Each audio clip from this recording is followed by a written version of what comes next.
Shut up. What is happening, friends of CCP Podcasting? Welcome to Beyond the Bell Live. I am Chris Page, and that is the man, Mr. Dallas Dash, and we're here on a Wednesday.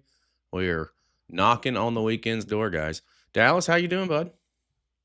Man, I wore my muscle shirt today because I got to show off the new guns, man. So What happened to the hey, old I'm ones? I'm I'm just hey they ran out of ammunition, man. So I had to reload, man. But no, I'm good, man. I'm fantastic.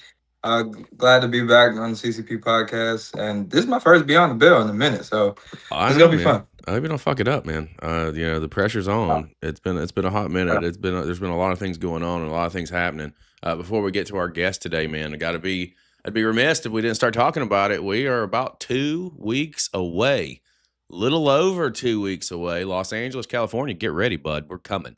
We're coming for Chapter 3, Good Vibrations, partnering up with our friends at Primal Pro Wrestling and Millennium Pro Wrestling for what's going to be Dallas a crazy weekend for you. Yeah, You're not only taking part in our live event on Saturday, you're making your Millennium Pro Wrestling debut on Friday. And if that's not enough, heading down to San Diego on that Sunday, and you're going to debut for Primal Pro as well. It's going to be a wild weekend. How stoked are you to fucking get all this shit coming your way? man, I'm overly excited, man. LA, this will be my first time ever going to California. Let's just say that. So just the opportunity to wrestle for those two powerhouse companies in California, man. I'm excited, and with the Millennium Cup, with the debut at Primal, like that weekend should be a blast for me, man. So I'm just ready to get to it.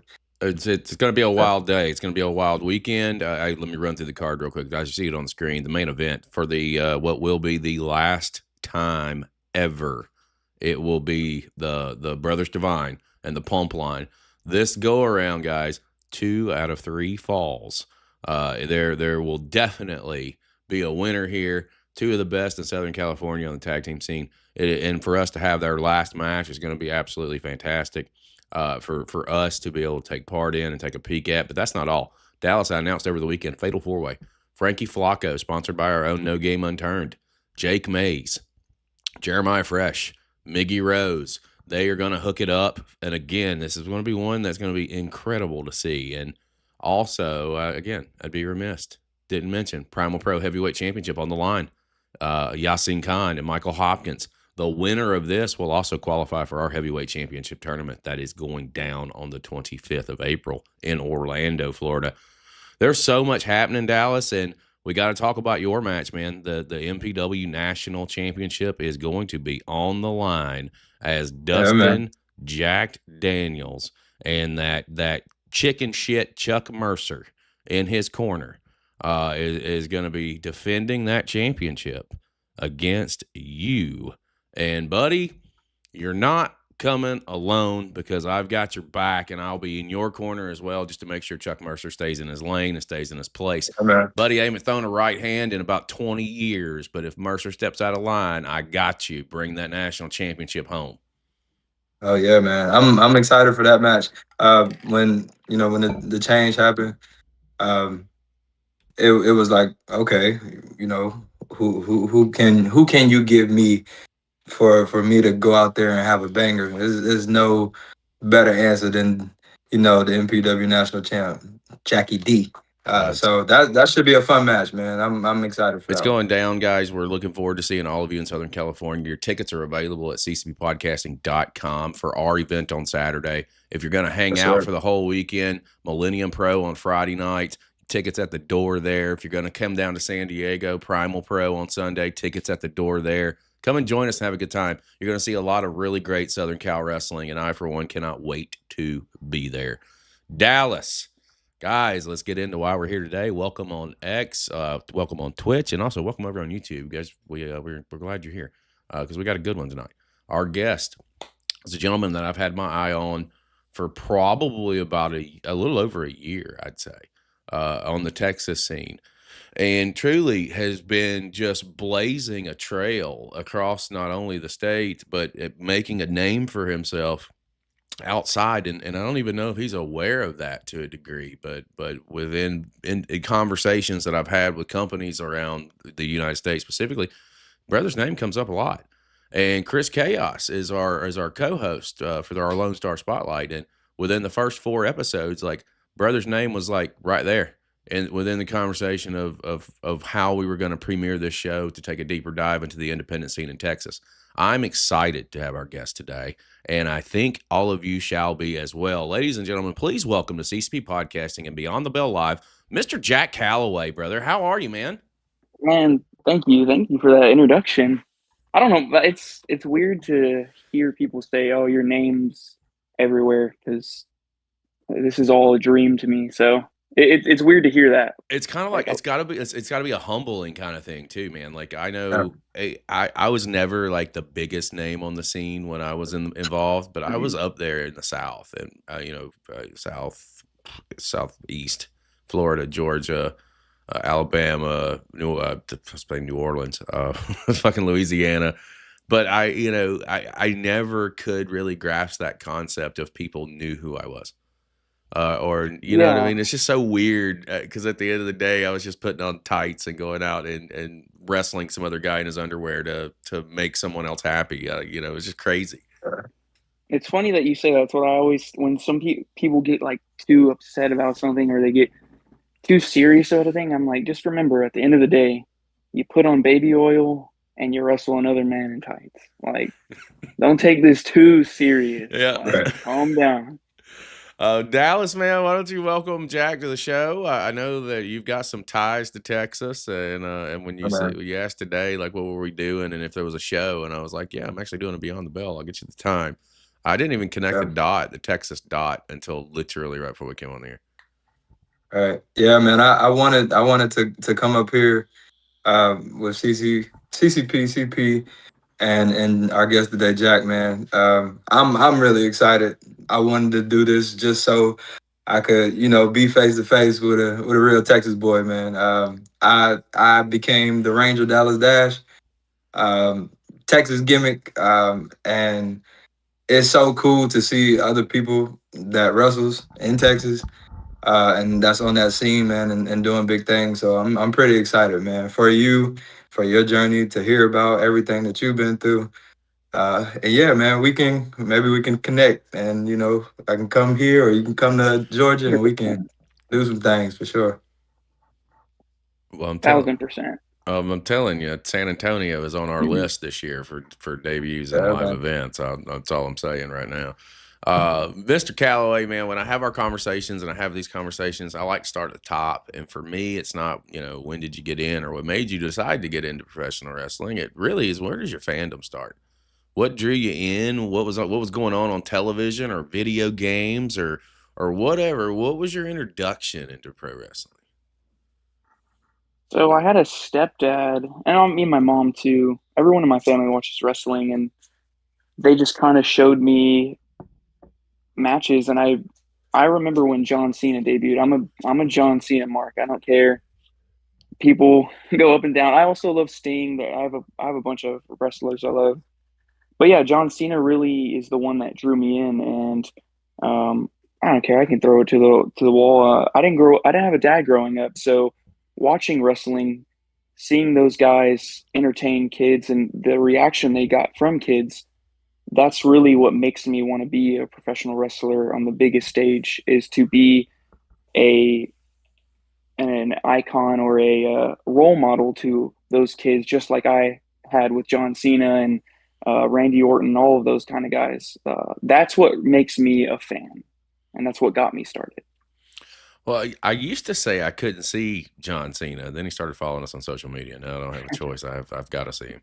I think that Cena is a big deal for several generations that came after mine. I was an '80s kid, so when I got in, it was '99. But I'm talking to so many pieces of talent. I can see how he is the guy for that genre and your genre or not genre, your generation of professional wrestlers, because you guys came in when he was just getting started. He was one of the guys you followed his journey for the last 2 decades.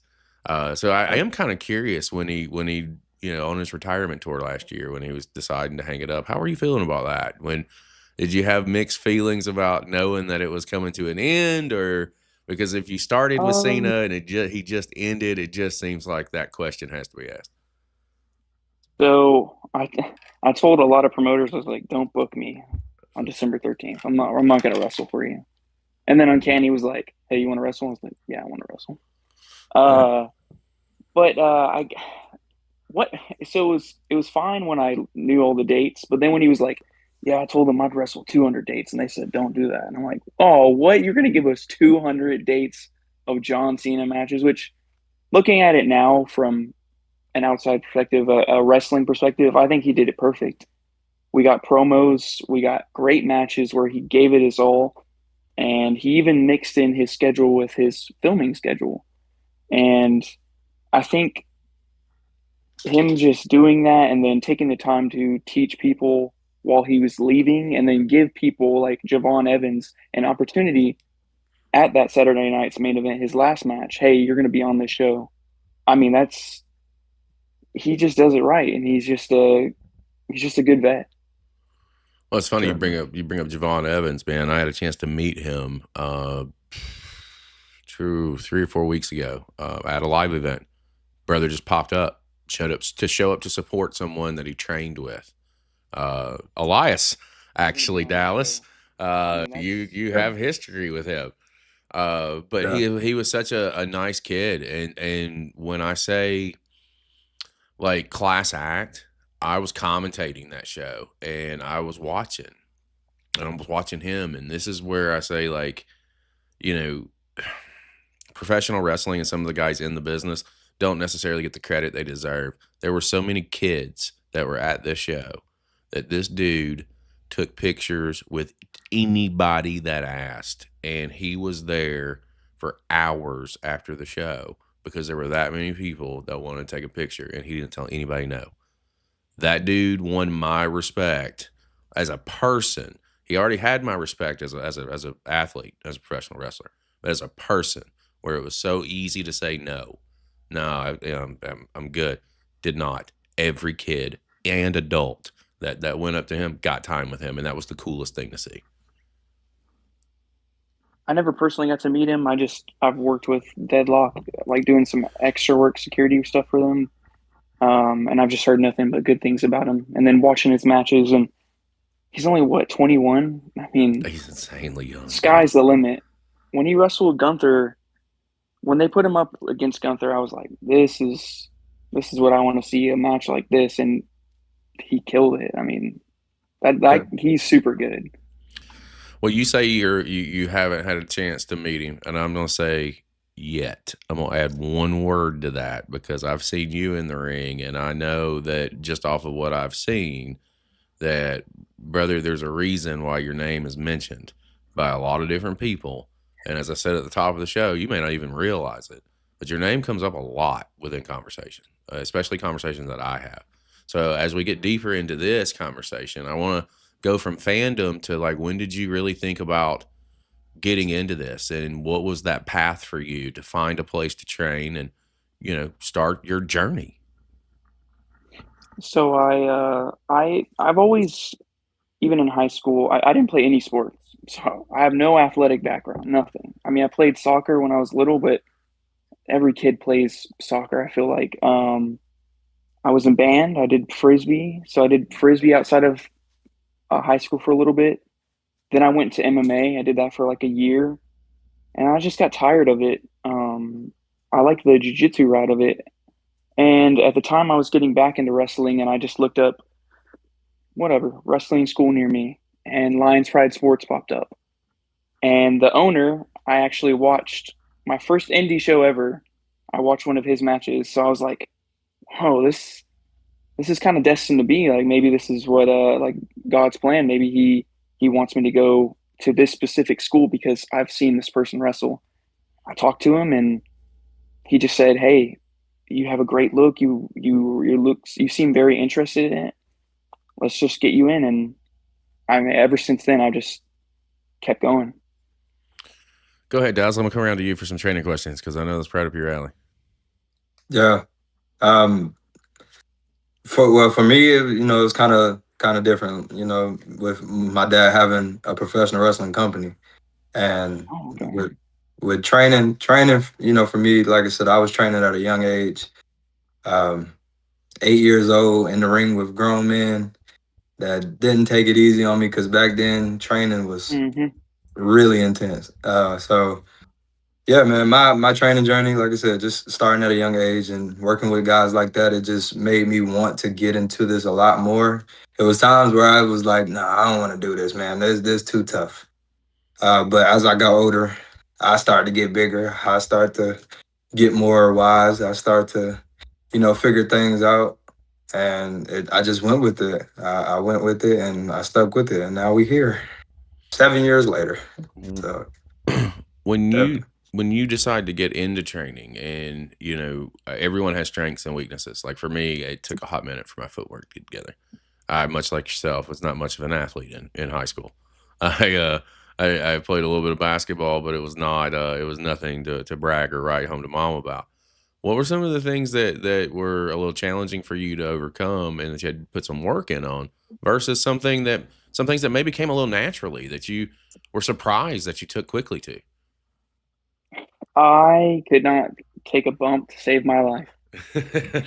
I could not take. I mean, Carson. I remember he kicked me out of the main ring one time. He was like, "Go over there and learn how to take a bump," and that's already like I think I was like 8 months in, and I just really had to work at it, and that sucked because who wants to sit there and take bump after bump after bump? And it was really my one of my legs just would stay glued to the mat, so that was the problem. Yeah. Quarter rolls, those were kind of tricky, and then I moved over to New Texas Pro recently, and they've been fixing like my rolls and my tiger rolls. Those have seeing a tiger roll from someone that's been learning it and since the very beginning is way different than seeing your own. I go more of a direct, and they go down in, and it's so stuff like that. I feel like the only things I really picked up easily were striking. That's never really been a problem of mine. Kicks, punches. I mean, chops aren't really that hard to throw. Um, and then running the ropes too. That was never an issue either. Uh, those things kind of came natural. Well, I always like to hear what doesn't come natural and actually what does come natural. Like for me, I was a natural talker. So once I got on a microphone, it was over. It would kind of parlay and do the character work around that.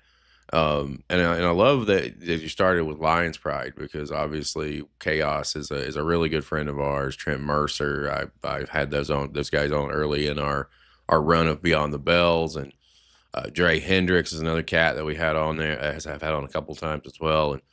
And for you with Lion's Pride, we'll start there. When you, as you're getting ready to make your debut, man, what was going through your head? What's that look like? And how did that go for you? So I was extremely nervous. I had no name 2 weeks before. So I had the moniker, the X Factor. I knew I wanted to go with that. I was like, this sounds cool. Can do a lot of things with X's. I already know I can just put that on all my gear. It's a basic symbol. Gear makers can make that.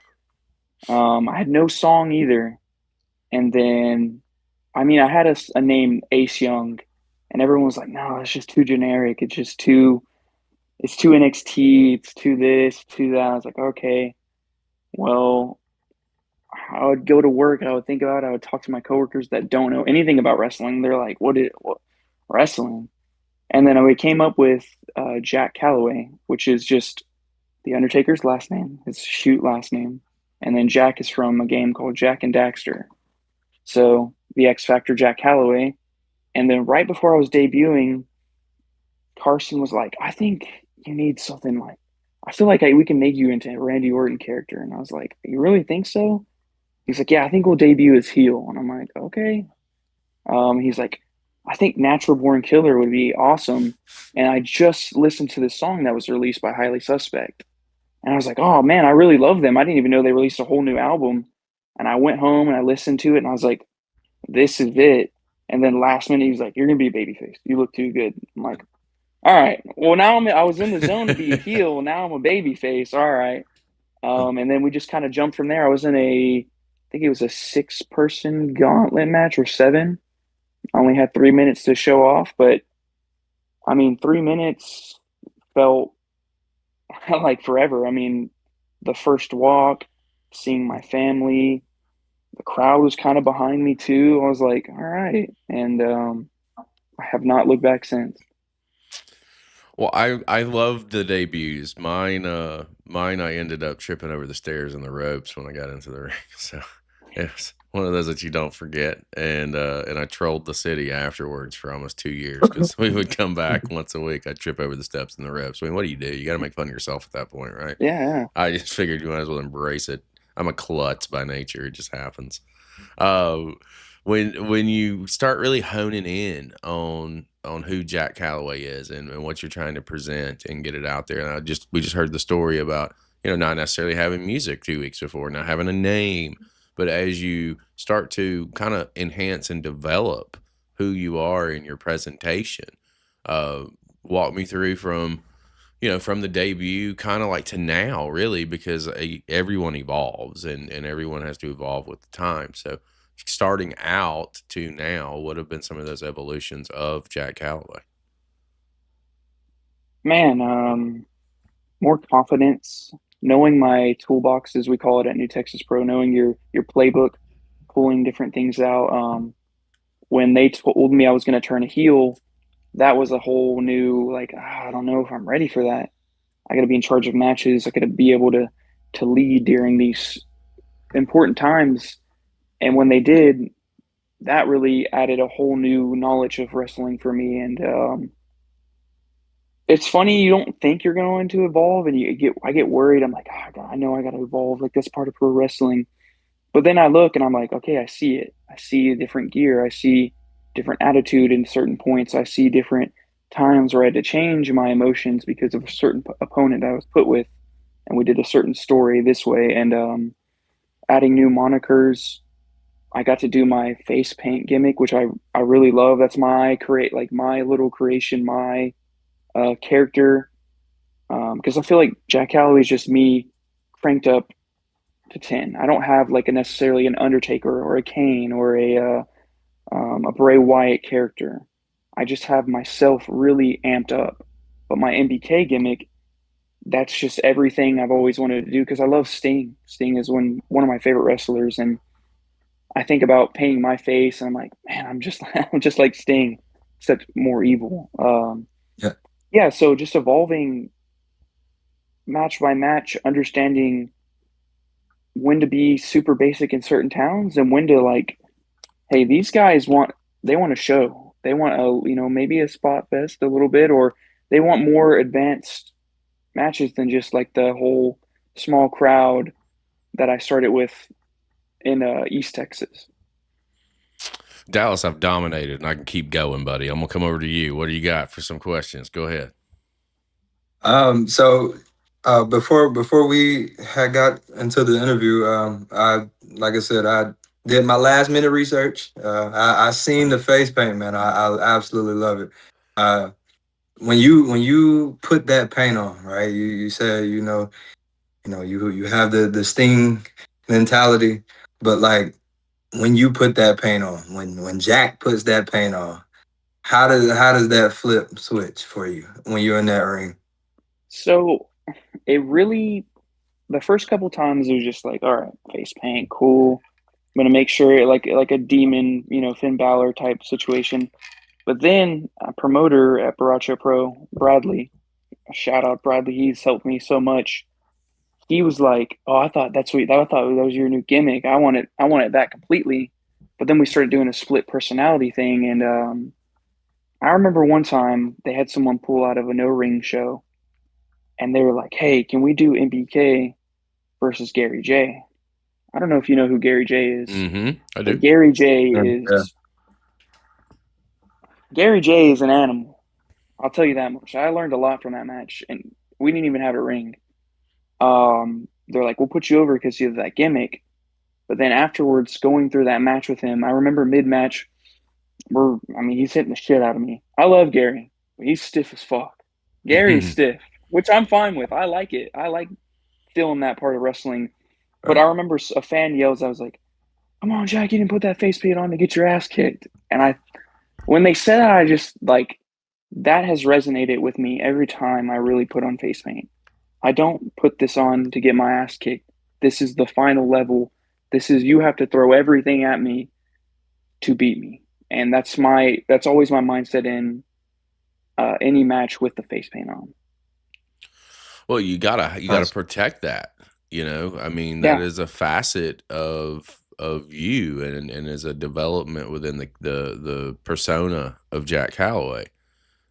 I dig that. I think that something like that makes someone different and that's kind of the stuff I look for. I look for like what's different. Anybody can be the same. Anybody can go be Stone Cold Steve Austin. I go mimic them.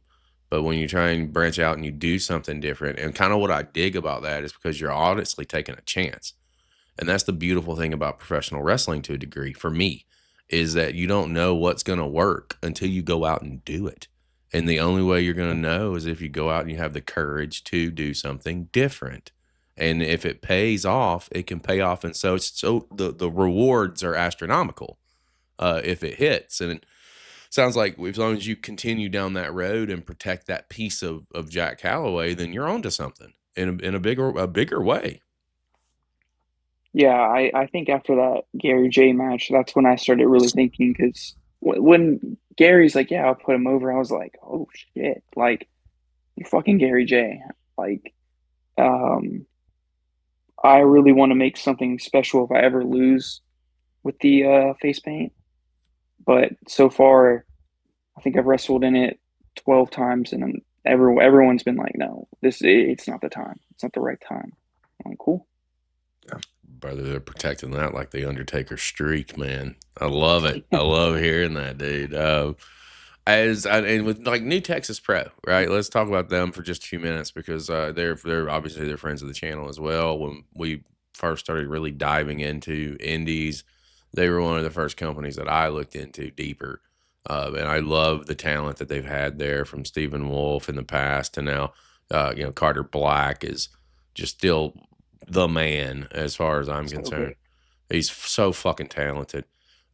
So when you get the opportunity, and I know that, like, you know what, I'm not going to say I know because that's such a play on words. I can assume that with Texas being as big as it is with professional wrestling, and there being only a handful of spots, you have to bust your ass to get to a place like New Texas Pro because they are a focal point fed within the state of Texas. So to get that opportunity and, for the work that you put in to get it, what was it like for you when they opened that door and said, buddy, you're welcome to come here? Because obviously you're still doing some training there and you're still doing some work there and you're working with them now. How was that for you to get that to either get that phone call or DM or whatever that looked like? Because I feel like that's a pretty big moment, especially when there are so many people that are shooting for very limited spots. Um, I mean, I remember Shimbashi was trying to get me to go to Texas Contenders, which is under the umbrella of New Texas Right. Pro. It's their NXT, and I kept saying no. I was nervous. I was scared because I knew what New Texas Pro was. Um, at the time they had guys going back and forth between reality of wrestling and New Texas Pro, so I was like, that's a major jump, and I can admit I was nervous. Well, then one day Kiefer reached out to me, and he was like, hey, I got this spot. You'll be on the pre-show. Do you want to do it? You can't say no when the promoter's telling you, hey, I got a spot for you. right. So I just took the spot, and then right afterwards, he was like, we'll have you for the next the next 4 shows. Cool. Did the next 4 shows, and I walked up to him on the last one, and I was like, all right, thank you for the opportunity. When's the next show? And he goes, you don't have to ask anymore, Jack. You're on the roster. And I'm like, oh, okay. Cool. Well, so I'm on the Contenders roster. I keep going, and then he puts me in a feud with Pac Ortega, which is one of my best Mm-hmm. friends. He brings the absolute best out of me and a lot of other people. And they put a match on New Texas Pro. We're on the main card. We're on the main product. And from there, they just kept moving me and moving me. Uh, it meant so much to me because JJ Blake, Diego De La Cruz, Kiefer Bartek, these guys take the time to give me these critiques, and they're brutal. We call JJ's critiques ear beatings because if you can't survive the first one, you can't survive any type of professional wrestling. He lays it in. He makes you feel like a piece of shit. I remember my first show leaving there going like, man, I don't know if I should be a professional wrestler anymore. But I appreciate that because I don't want to come back in the locker room and hear, that was a great match, man. You're really good. You don't have to do anything. This spot, that spot. No, I want to know if this foot was good here, if this send off was here, if this sell was good, if I'm talking to the fans enough, if I'm doing this because wrestling is the little in between moments matter the most, in my opinion. The moves are cool, the look can be great, the gear can be awesome, but if you don't have those little small in between moments like a Randy Orton who's godlike at it, or Dolph Ziggler's selling is crazy, then you won't make it. So those guys giving me an opportunity, a chance when there's so many people, so many different talented people in Texas begging and asking for a spot, and I'm one of their roster guys. Um, truly, truly blessed. I can only imagine. I truly can because there's like I said, there's a lot of companies in Texas, but there's only a handful that get that spotlight and New Texas Pro is one of them. And I know something that I know that a lot of our other friends in Texas are working towards trying to get to New Texas Pro and just get to a contender series spot just to show what they've got. So that's how I know that is one of the right places to be in that area when everybody is shooting to be there. And it sounds like, since you've come in, you've earned your spot there and you have really done some really good work. We've had a chance to see some of it, of course. I haven't seen all of it. I've seen a good piece of it over the course of the last couple of years. And it begs me to question this. What have been some of your favorite moments so far? What have been some of the things that stand out to you that you've been able to accomplish thus far within your career? Winning the contenders title that was that was big, and I still think, and everyone's got their own opinions on belts and everything. I'm a belt mark. I don't care. Having a title is super cool. I can look at it and be like, yeah, well, that kid made a paper belt when he was a kid. It's right here. Yeah, it's cool. What do you think what do you think about ours? What do you think about ours? This is the Oh yeah, it's a 5-plater. no, that's sick. That's the one that we were talking Yeah. about earlier. Yeah, man, that one's going down. But yeah, no, winning that contenders title was a big moment to me. I remember we do this. It's called All for One, One for All tournament. So if you get in a random tag team or you're in a tag team already, if you go through the whole tournament, you either face each other for a shot at the New Texas Pro World Championship. It's a world title because Stephen Wolf took it to Germany. I want that to be known. And or you can go on to face the tag team champions, and they were like, we want you to beat your partner and wrestle Carter Blaq, and then you turn heel. And I just remember every week I was just like, all right, we're getting closer. We're getting closer. Like, these matches are important that are going by, but we're getting closer. And it's one more match before Carter Blaq, and that guy he should be on TV. He should be everywhere in the nation. Q is an individual that cannot be.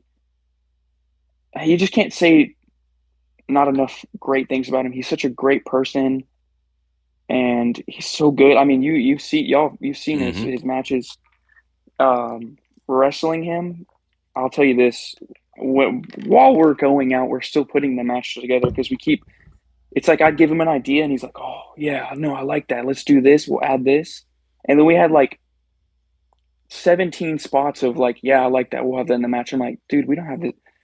We only have a certain amount of time." I think they let us go over just because the crowd was into it. But I remember my music hitting, and I was like, "We did not call this whole match. We don't have this whole match together." He's like, We get lost, we'll find each other. And then my music hits, and I'm like, oh no, this is the most important match of my life. And he's the easiest person I've ever worked. That was a huge moment. I remember entrances plus my segment in the end. It was like, I think 35 minutes. I think 35 minutes of like wrestling stuff. And I remember just getting to the back, the locker room clapping, and I was like, Ode, which he's always in character, so he'll probably hate that I'm saying this, but Ode walks up to me and just gives me a big hug, and he's like, yeah, you just showed why you belong here. He just gave me a big, he's like, I love you, man. You did it. Like this is the Jak Calloway that we all see and that you need to see all the time. And they just kept clapping. And throughout the night, he just kept walking up to me and saying, man, like, you need to be proud of that. And they give a hammer at the end of the night for the best match. We won that. And I know, there's other moments. There's one coming up. I have a triple threat match with Timur the Great and a returning Rudy Garza, which is going to be big. But that's the biggest moment of my New Texas run. Just that acknowledgement. The crowd was, behind me. It almost sucked turning heel. Even Ode was like, man, we should have kept you babyface. You were like white hot in that moment. Yeah, that moment was pretty cool. And then a little side moment that happened, I think a month ago. Effie came over to wrestle Isaac Morales, and I'm talking to Effie in a group, and the other promoter Biss walks up and he's like, yeah, we need to have this match. And he's like, oh, I'm begging for this match. I'm praying for this match. And I'm just like, this man was GCW world champion and he wants to have a match with me. Like, it doesn't even feel real that I'm here. And this is just my third year of wrestling. It doesn't feel real. And like, I try my best to stay humble and just thankful for all these moments that have been popping up. I'm not going to name drop, but there are definitely more guys on Effie's caliber that have your name coming out of their mouth as someone that they want to get in the ring with. That's just crazy to me because like at the end of the day, I want to be good, and like anyone should leave the business better than it was coming. I want to give everything I have to this business and make it better. And when people say, "Yeah, I want to wrestle you," I'm like, it just doesn't feel real, man. I still think I'm just that kid that was looking at that TV with a giant back ass end that's freaking, I think it was 120. Those super freaking big TVs that no kids know about nowadays, and just watching like WrestleMania 25 and 26 with my little brother and being like, man, it would be cool if we were like tag champs, right? And he's like, yeah. And now we're here, and there's people that I admire, like BK. Like, I remember I didn't want to take a picture with BK, and my girlfriend was like, take a picture with him. And I'm like, you don't know how the business works. You don't do that. And he's like, we took the picture, and then we went to the back, and he's like, hey, man, I'm a super fan of a lot of people, and even I take pictures with them. He's like, never be afraid to walk up to someone and ask for a picture or a handshake. And I was like, damn, man, like, that's cool. That was really cool.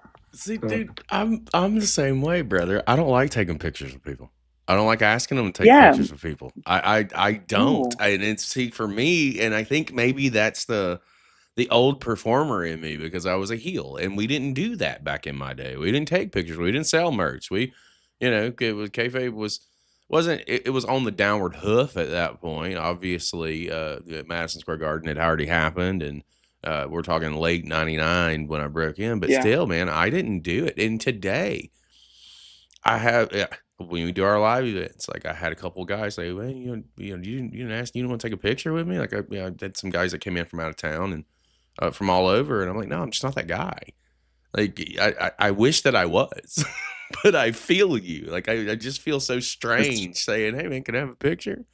The last picture I don't sell my merch right now. What's that now? I don't sell my merch right now. I don't sell my merch right now because I'm a heel. Yeah, I didn't. I have my girlfriend sell my merch. Yeah, I didn't do shit. I didn't do anything. I would even So, fun fact about me. I did a lot of traveling with Ricky Morton and Robert Gibson back in the 99, 2000, and then Bobby Eaton a little bit as well when we were working in Alabama. And I Awesome. learned from them, from Eaton specifically, that was like, we went to a gas station. I'm not kidding. I shit you not. This fucking happened. Uh, and he asked, somebody asked him about Ricky Morton, and Morton had said something to, or Ricky he said something to the effect of, yeah, he still hated him because he slept with his wife or some shit.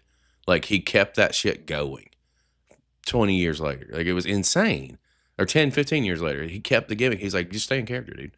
They're going to come and pay you to see you get your ass kicked. And that's how I learned from Bobby Eaton at that point.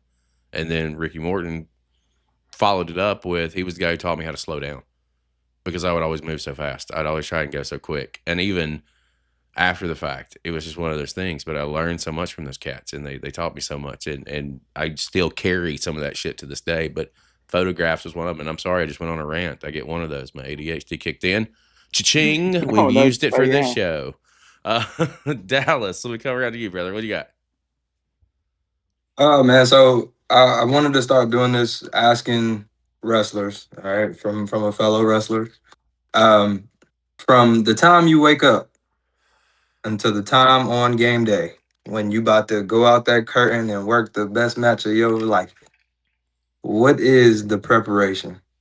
Like, what is a Jack mindset from the time he wakes up to the time he about to walk out? What does that look like? Man,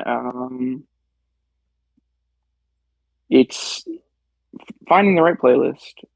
I'll probably watch a couple matches if it's a stipulation match, or I'll even look up some of their stuff just to. I like knowing people's move sets, just so maybe it's like, hey, if I do this, you can counter this. We could do this. I like doing stuff like that, and really, when I get to the arena, I'll put my shooters on, and I just I try to treat it like I'm going to training and doing a practice match, but I know there's going to be a live crowd. Um, yeah, as far as prep, man, I've been trying to change things up, get better at that. Because for a while, I wouldn't eat anything, and I would just go in there dry. Yeah, I mean, I hydrate, but no food. Yeah, And some matches that takes it out of you. But no, as far as prep, it's just getting in the mindset of. I always tell myself before I leave to the stage, I always tell myself I'm the best wrestler in the world and I was meant to do this and no one could stop me. I always tell myself that right before I go through the curtain. And I think manifesting is a real thing, is a big thing. Praying too. I've recently got into that, and those are my two big prep things that I do for myself internally. Is just telling myself you're here for a reason. They wouldn't be putting you in this spot. You wouldn't be in this situation without X, Y, and Z. So go out there and show everyone who Jak Calloway is. that's dope, man. Yeah, no, you have to have that mindset, man, going into any match, because you never know what is gonna happen when you get out there. You take a bad bump, and something's off, and you know it, you before you even get out there, just getting into that mode, getting into that mindset, like, hey, I'm here, and we about to go out here and we about to tear down this house. Yeah, man, that's big. That's big. So yeah, that's a great mindset to have, man. I'm super excited for all the things that you have done in your career and the things that you about to get into, man. So this was pretty good tonight, having that type of connection with you tonight, man. So that's good. Yeah, Here's what's crazy. So, you've only been doing this for 3 years, and you've come a long way. And something that I can appreciate just off of this conversation thus far, and keep in mind, like, as I know our first conversations with anybody is just a scratching the surface. There's so much more and a lot more to talk about. But something that I can appreciate is when you started at Lions Pride, and then took that leap to New Texas Pro, and it's almost like it's like furthering that education, really, in professional wrestling, because education is everywhere if you go out there and you find it and you seek it. And with how far that you've come so far, and 2026 is really just getting started. What are you looking to do in 2026? What are some of the things you're setting out to try and get accomplished? What's your 2026 looking like? I just want to continue making myself a top guy in New Texas. I want to be the guy that they can rely on, that they can put in big marquee matches because they fly in a lot of guys. Mhm. And we have a lot of connections to both companies. I mean, I'm really all companies. We have a big seminar coming up that has a good opportunity. And I want to get out of state. I'm connected to a company called Kingslayer in Arizona, and Yep. they're connected to a lot of people in Las Vegas, and then also New Texas just started the new initiative plan with West Coast Pro, Yep. Action, Pride Style, and St. Louis Anarchy, and then we want to add more. And then Stephen Wolf recently helped me get over to Dreamwave, and I, just to show Nice. my name and face.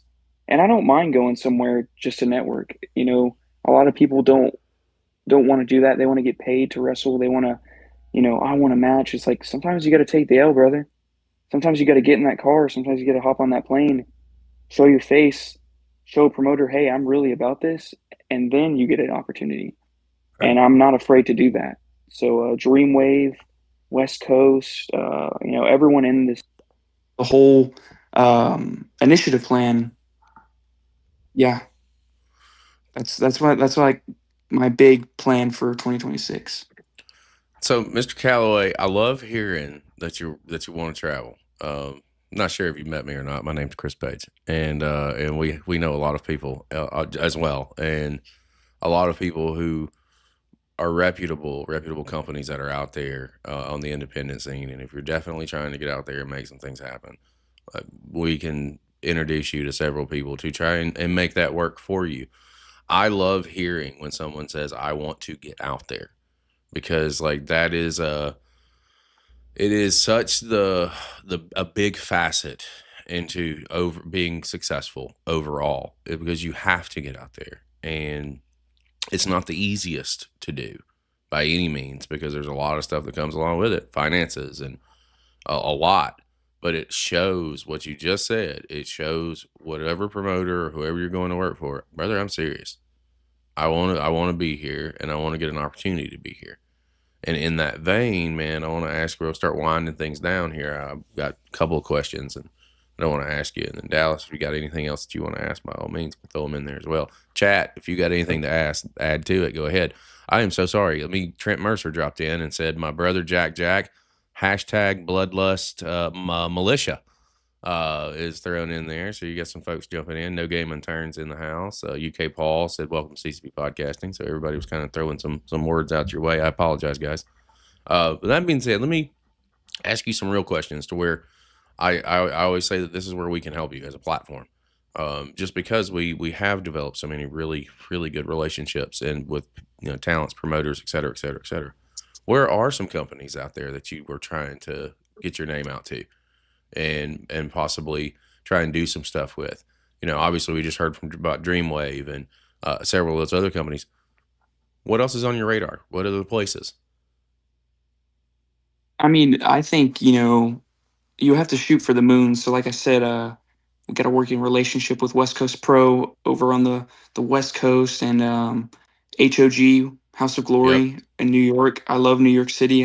I would love to wrestle there. And you know, the Amazing Red is just, that's almost the reason why I want to go there, just to hear some critiques from him and just get that knowledge from him. Action, before they freaking folded, I really, really wanted to work for Deadlock. I really appreciate those guys and the talent that they put on over there. I like a couple of guys from New Texas who have also been to Firestar. I really Mm-hmm. want to go over there too. Freelance, like I said, Dreamwave is a really big one. St. Louis Anarchy, I'm actually gonna road trip with a couple guys over here. And then IZW is kind of on my radar too in Arizona. There's just, I mean, Rev Pro too. That would be freaking crazy over in Britain. Mm-hmm. And then my shoot last name is super German, so WXW would be an extreme dream of mine to be a part of. And then, of course, like, as I'm getting further into this, like, I would love to go to WWE or AEW, but that's not the end all be all for me anymore. Being a great professional wrestler and getting around the world is kind of my goal, and providing for my family through this. So Yeah. Japan would top everything. That is like, I would love to get a day in Japan just to wrestle. I love Japan, and I've never been, but I really, really would love to go. We That's need to dope, get man. we need to get him to Southern California. We got some friends at the dojo, so Hey, look, he I named a couple know, places there. I Yeah. know, and our boy Dallas here's attached or has some dealings with Yeah. Mister Cozone. Hey, Uh, yeah, Jack. I'll put you in touch with Cozy, man. Let him know that I mean, that you want to. of course. I mean, he was at New Texas. I didn't get to go to that event because I think I was out of state. But he's freaking. He just signed with MLW, right? Correct. yep. Yeah, man. That's my guy, man. He gave me my first official North Carolina debut start at Firestar, and I worked a couple shows with them, a couple box card pay per views, couple normal Firestar afterburn events. So I'll put you in touch with Cozy now. That's Uh, my guy. I could put you in touch with Blade Brown. That's my guy. So like, there's so many, and he's Blade. he's currently the Firestar heavyweight champion, if I'm not mistaken. So this Any is I love this. any This opportunities? is why I love this Yeah, fucking man. platform. I'm so sorry. Go ahead, Jack. I didn't mean to step on you. No, no. I was just saying any opportunities like um I always take them, and I always try to put my guys on because uh Casey Cream, he's been over at Firestar, and he was telling me, Jack, you need to get over here. You'll learn. From seeing the clips over there and hearing about the matches, Yeah. I think it's a great place. It's an awesome place, man. It's a really great place, great environment. The guys are very nice. The girls are very nice. Just the crowd energy, the vibe in there is just immaculate, man. So yeah, for sure. You want to get over there? I'll make them calls for you, remember? I would. In the same vein, so now we've got some companies. There'll be some people that you want to get out there and work with that's on the scene right Yeah. now. So I mean, I have to say Effie. Yeah. Like, it's funny. So I've only met him twice. Well, three times. First time, it was kind of like a handshake. The second time, he was name dropping some things that I was like, I don't need to be in this circle. I was in the circle with him and Ricky Starks, and they were going back and forth, and I was like, all right, y'all are name dropping some things I don't even need to know about. And then this most recent time, I mean, he just kept walking up to me. We talking about matches.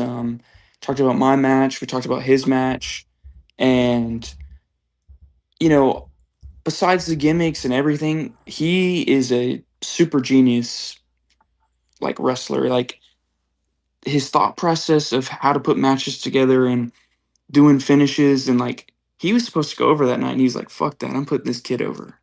I'm like, dude, that's awesome. Like, to have a guy that's been in this business so long, busting his ass trying to make waves for people, and you're gonna put, someone that's trying to make a break over. It's super cool to me. So I would love to wrestle Fe. um brian keith Brian Keith is like the embodiment of my childhood. I watched spaghetti westerns with my grandfather all the time, so seeing him turn that into a wrestling character and really make you feel like, damn, that dude will fuck me up. And I've gotten super close with Izzy James because everyone says I fucking look like Izzy fucking James. And it's funny until it's like everywhere I go, it's like, oh man, you kind of look like Izzy James. I'm like, yeah, I know. Um, but Izzy wanted me to film that match, so I put on a hood and a mask, and I was filming it, and just being ringside, I was just like, damn. They didn't do much, but they made it the best match of the night. And I mean, we watched all these crazy matches, like Danny O'Ryan. He's super freaking good. He's probably the best in Texas. He had a great match. Obviously, Q was on the card. We had some out of towners, but Izzy and Brian Keith, had the best match of the night without really doing much. So I've always wanted to wrestle BK. Um, I'd love to wrestle Carter Blaq again. I would love another opportunity to wrestle Brick Savage. There's a there's a lot of history there, and we really didn't get to. He didn't get the best out of me. You know, it's funny. Dustin told me I should wrestle Danhausen. Now he's freaking signed, so that's not gonna happen. Um, it doesn't really matter who it's with. Like I'm in like 3 tag teams right now. It's hilarious. Like Trent and me are a tag team. Me and Ollie Summers, and then me and Izzy James. Funny enough, but like a super dream match with me would be FTR. That's my favorite tag team of all time, besides the Briscoe brothers. Like those guys are so old school, and I feel like I could learn really how to be a tag team wrestler from them better than anyone. Like no offense to other tag teams out there like the Young Bucks or anything, but I love their old school approach Mhm. to tag team wrestling, how they cut off the ring, just how they are, even babyface or heel, it doesn't matter. They do it so well. Um, yeah, Marcus Mathers would be a freaking awesome match. I still have to wrestle Stephen Wolf. Like that needs to happen. There's a guy over in Dreamwave called Connor Hopkins. I would Mhm. love to freaking wrestle Connor Hopkins. Um, yeah, man, there's so many names everywhere that I want to wrestle, and even you and me, Dallas, like that would be sick. I would love to wrestle you too. Um, Um, the main point, if I had to end it on anything, is I'll wrestle anyone, anywhere, empty arena, 1 fan, 2 fan. It doesn't matter. Like I'll wrestle anyone just to get better, just to prove that I want to be one of the best wrestlers in the world. Because I truly want to be one of the best wrestlers in the world. I no, love, that's right. yeah, I love to hear that, Yeah. man. And the opponents, some opponents that you name there, that those are some marquee matches anywhere, in any Yeah. company, in any state. Those are some people I want to see, and some matches that I want to see. On the backside of that, uh, this to me is probably one of the most important questions because it's how our platform continues to grow, it revolves around who we should be watching.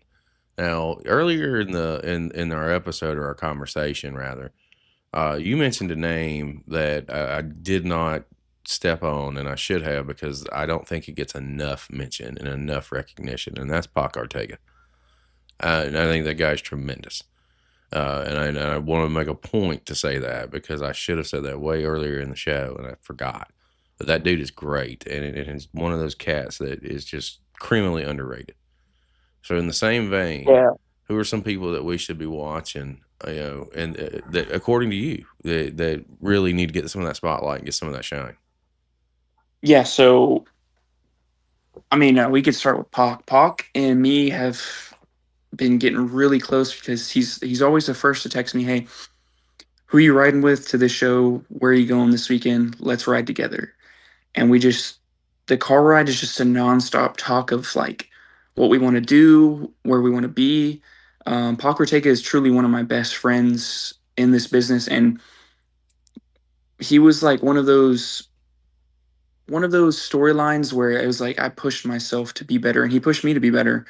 Um, that dude, yeah, I don't think he gets enough credit, and I don't think he gives himself enough credit. Pac Ortega is a top marquee talent, and he can be a top guy anywhere. I really truly believe that, and I really think he should get more of a spotlight, not just in Texas, but all over the state and world. I can't say enough good things about him.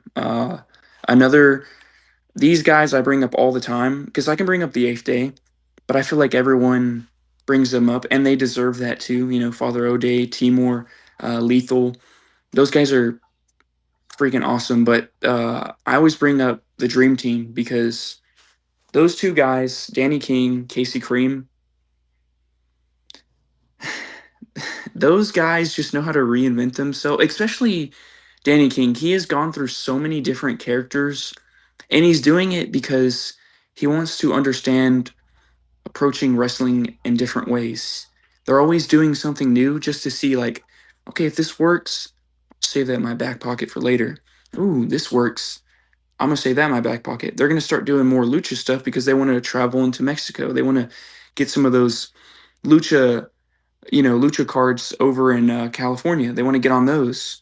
They're so smart and they're always thinking, what can I do now to get to the next step? What's this step going to do for the future step? So the dream team, they're committed to being a tag team too, which I wish people were more inclined to do because yes, I want to, win single titles and be a singles guy, but I would love to have a super committed tag team partner because tag team wrestling is freaking awesome and it's phenomenal. I think it's so underrated. And that's why I love FTR and the Briscoe brothers. Rest in peace, Jay. But dude, those that series of matches between FTR and the Briscoe brothers really made it over the top of how much I love tag team wrestling because it's beautiful. You can make it an art form, and there's no one better in Texas. I don't care who sees this. Sorry, love you guys. There's no better tag team in Texas than the Dream Team. I don't care who you are, how long you've been doing it. The Dream Team is freaking phenomenal, and they're always willing to go out of state. Like I said, Casey Cream, he went to Firestar, and he's been going over there. He's also been to Ashe, making a, trying to get on there. Yeah. Um, and the same with Danny King. He's like, if you go somewhere, I'll go. I'll be right there with you. And I know Casey is the same. Those guys are freaking. I can't like I'm going on this super long rant. And I got to No, name other names, but keep dude, going. those guys are freaking awesome. There's a new guy. His name's Marvelous Mac. He wrestled in a no ring with me against Dylan McQueen and Dark Sheik, and he held his own. And that was like his 12th match. I'm like, dude, we got to get you out more places. So Marvelous Mac, shout out to Marvelous Mac. He's gonna go places. Man, Jackpot, he moved to Las Vegas to go train with FSW. So I mean, he's a great talent. I feel like our pool at New Texas Pro and Contenders is just it's super stacked.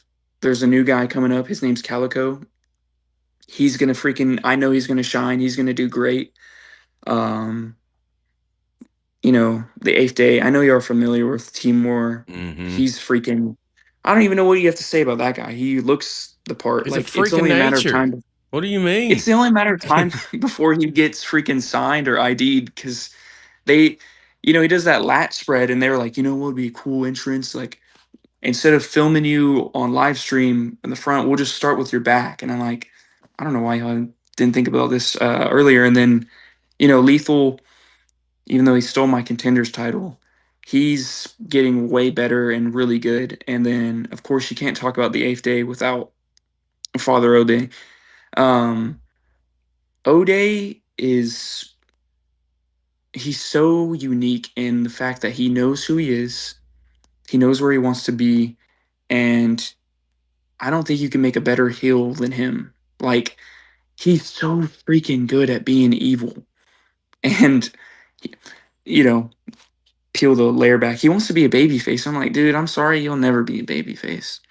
You're too good at being bad, bro. Like, I'm sorry, you'll never be a baby face in my eyes. And Ode, like, I've only had one match with him, and he's helped me so much more than he can ever like think about. That dude is a gem in wrestling. Like, I don't think anyone hates Ode. Uh, but yeah, Ode. Just Nick, that's a super good friend of mine. We've had like two matches, and I've always learned something about myself when I'm in the ring with him. Nick's willing to go anywhere. He in his early in his career, he did a TNA tryout, and he's just willing to throw himself at anything. He doesn't matter tag team, trios, stipulation. He'll throw himself into it. So Just Nick, shout out to Just Nick. Man, I'm trying to think about my freaking tag team partner. I mean Trent. Trent is growing as a man because he started so young in this business. And I've had the pleasure of watching him grow and get out there. And I think 2026, this will be his breakout year. He'll make a leap and really show people like, hey, this kid's really good. And I really appreciate Trent has texted me like, hey, like you've gone out there how are you getting to these places? Like, what can I do? And I tell him, please just show up.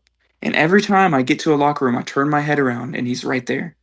And I told him, and I told people this, I will do anything in my power to help him out because he wants it and he really wants it bad.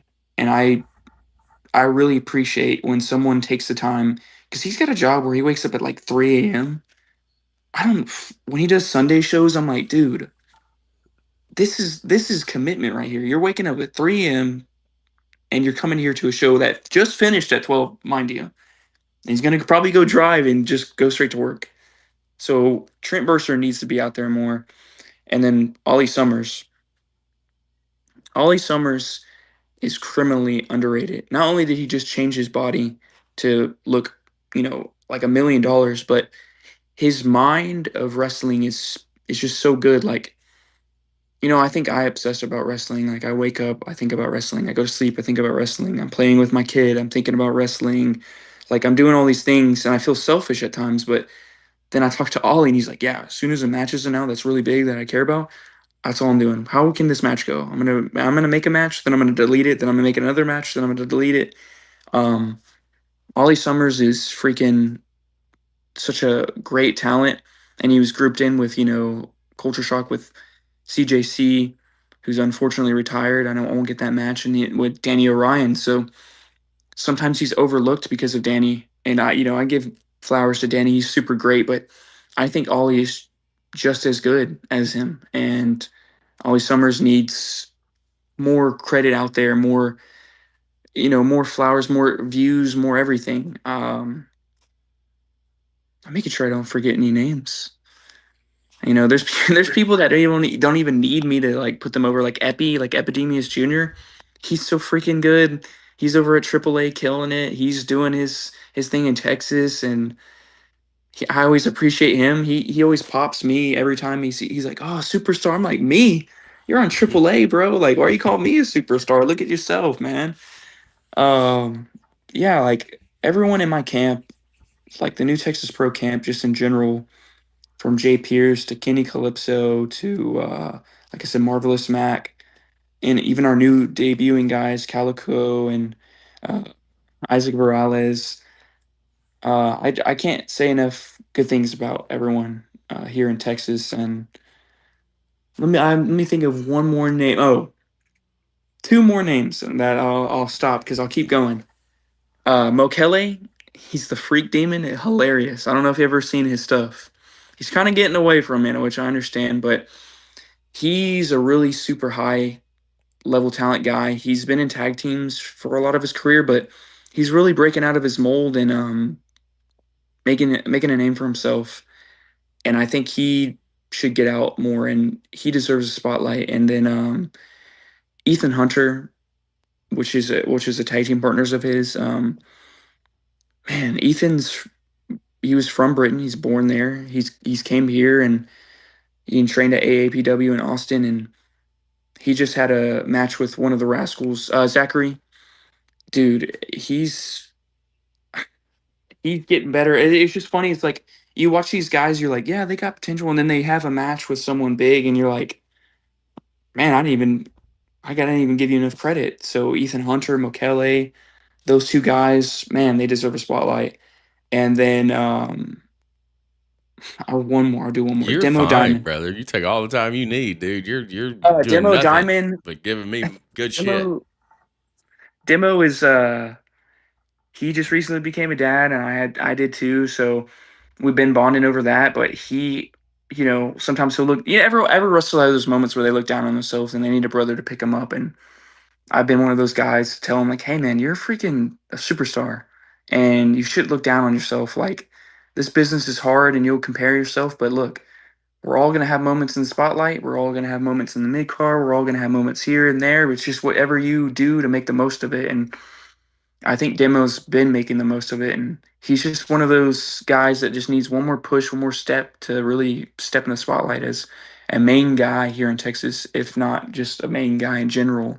Um, yeah, there's so many names here. There's so many names that I appreciate and love more than what they probably know, and that's just the kind of person I am. Like I really love professional wrestling's brotherhood and kinship that you get from it. You think you join this for yourself, and you partially do. But then once you get into it, you have all these people that you have to be careful sometimes, but you have a lot of support from people. And I know that I could hang this up right now, and I could call Pac. I could call them. I could call any of these guys, and they'll talk to me for however long I need it. And I think we're really building something, a foundation in Texas that will go on to be the next stars, the next generation. And I think an important thing that if I had to say is, I think wrestling's better when everyone's working together. My I man. think wrestling is better when everyone's working together. Like there's beefs, and I get it, but like when you die, that beef is gone. So why let it stay there when you can just mend it and figure things out and be better together?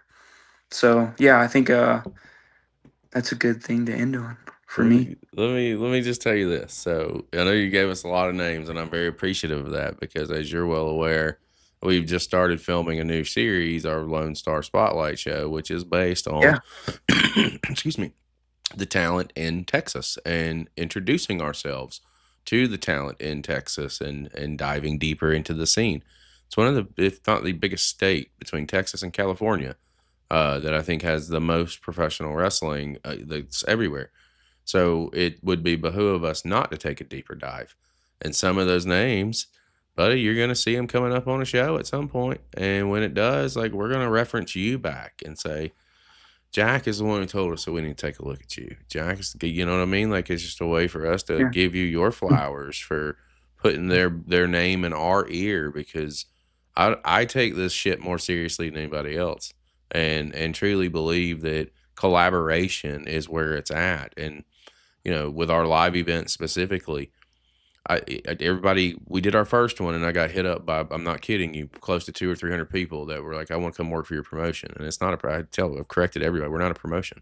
It's a collaboration. We are partnering with people that we have built relationships with. We are going to their backyards. We're going to training facilities and having live events. We're bringing some of our friends with us. We're bringing in people that are in the area and in the market that want to come and hang out and have a good time. So you say that you want to work with Dallas. I can tell you now that we're going to be in San Antonio on June the 20th, and Trent and Chris Chaos are coming to the show. I don't know what your availability looks like. I don't know if you have got the time and even want to come and hang out with us in San Antonio. But if you do, you let me know, and I'll put you in the ring with Dallas and San Antonio. I I mean, don't I give can a mark that off fuck. my calendar right now. I can mark that off my calendar right now. I don't give a fuck. We will make that happen if you want to come and hang out and have a good time with us. Like, I Oh truly yeah, believe that we grow and we grow together. And that's a big proponent of my platform and why I even started doing this. And I know that this is a big, it's going to be a big deal when it's all said and done. And hearing your mindset for it, man, I'm here for it. I am all for it. And it's somebody that I want to be connected with because I believe the same fucking thing. You're not always going to get along with people, but at the end of the day, this is about you guys. This is about you, Jack. It's about Dallas. It's about everybody else that laces a pair of boots, because the biggest misconception that this is all sunshine and rainbows is it's just that. It's a misconception. Opportunity doesn't exist for everybody, but we can help create it. And if we use our platform that started at nothing and use it to put the attention back to where it belongs, which, by the way, you guys are, if we don't have you, we don't have a show. We don't have anything. So we have to yeah. give it back. And the younger generation, I love where you left it off, but I'm going to leave it off here because I'm about to blow your mind with how far you've come so far in just 3 years of in-ring competition, with the reputation that you have built for yourself.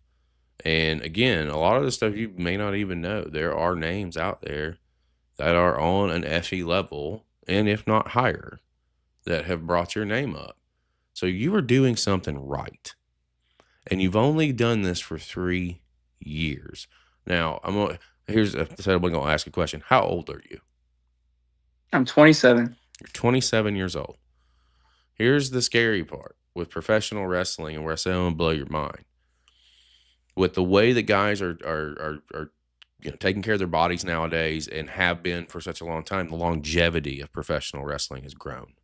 So in my day, your prime, if you didn't take care of yourself, was probably your early 30s and mid 30s. Now that prime is not until your mid to late 30s at best. You've been doing this for 3 years, and look at how good you are and how far you've come. Where the fuck do you think you're going to be in 10? Yeah. There's your mind-blowing fact, because you're going to do some shit. Some things are going to happen for you, and a large part of it has to do with just you and your work ethic and your views and how you're handling things. So, if no one else has told you, I'll tell you. Thank you for following your dream here, because it is bringing a lot of entertainment to a lot of people all over the world on a weekly basis, and sometimes you don't even realize it. But it is, and it does, and it's only going to get better from here. Dallas, let me come around to you, my man. What do you have as we're on our way out?